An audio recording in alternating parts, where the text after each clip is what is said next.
आज एक साधक से बात हुई थी, तो साधक ने कहा,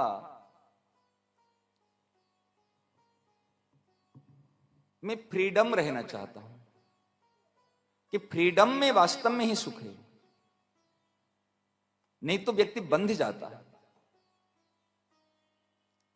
तो मैंने सोचा फ्रीडम में सुख है। एक बार अर्जुन और भगवान कृष्ण दोनों नदी किनारे घूम रहे थे। ये मकर संक्रांति के समय है, तो उस समय में पतंग, मकर संक्रांति के समय पर अगर पतंगबाजी होती है, पतंग उड़ाते हैं।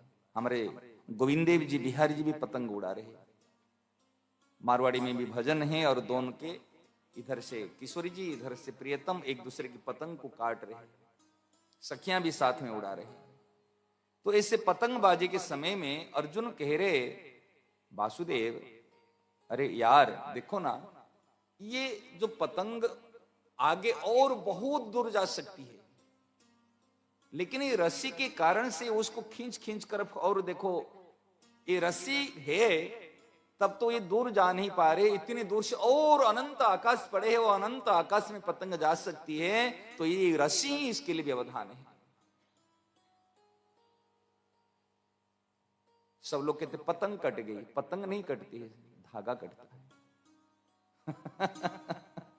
ये उसके पतंग को काट दिया, उसका पतंग कहावत, पतंग कभी नहीं कट रही, धागा कट रही है ना। नहीं तो कहते कहते और वो पतंग को किसने काटा, धागा को काट दिया। तो कटने के बाद देखा, अरे खूब और ऊपर में ऊंचाई पर पतंग चली गई। देखो देखो देखो देखो, बात सही है ना, मैंने कहा था ना, जब ये धागा चले जाए तो फ्रीडम होने के बाद में, ये सारे यूथ का प्रश्न है। हर बच्चा कहते हैं माँ पिता यही बैठे हैं ना, इसके कारण से मैं आगे नहीं बढ़ पा रहा हूं। ये रोकना टोकना सदा ही हमारे जीवन में काल बनते रहते, ये अगर नहीं रहेंगे तो हम आगे और बढ़ जाएंगे। अर्जुन ने ऐसे कहा था, और जैसे उन्होंने पतंग को वहां पर धागा को काटे, वो पतंग आगे बढ़ा। अर्जुन ताली मारी के खूब जोर से हंसने लगा, देखो देखो देखो वासुदेव देखो कितना ऊंचाई पर गया। अरे बात तो सही है। कुछ समय के बाद में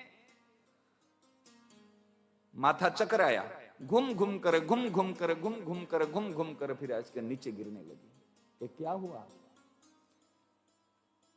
हुआ क्या?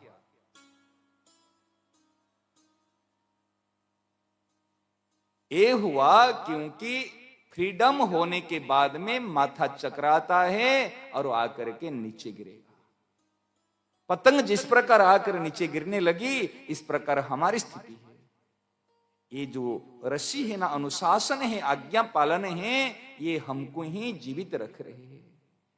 इसलिए कभी नहीं मानना। ये आजकल यूथ सोच रहे हैं ना, कोई जो रोकना टोकना, ये आज्ञा पालन, ये सबसे बड़े पराधीन के काम है। ये पराधीनता नहीं है। साधक कभी स्वतंत्र नहीं होता, और स्वतंत्र चलने वाले कभी साधक नहीं होते। अगर घोड़े की दोनों आंखों के पास में पट्टी नहीं रहे, घोड़ा दौड़ नहीं पाएगा। हाथी के ऊपर में महावत नहीं रहे, अंकुश नहीं रहे, वो हाथी आगे चल नहीं पाएगा, युद्ध नहीं कर पाएगा। सही ना? नहीं। ऐसे साधक के जीवन में जब अनुशासन रूपी अंकुश हट जाए, आज्ञा पालन रूपी दायित्व हट जाए, उस समय में वो भ्रष्ट हो जाए।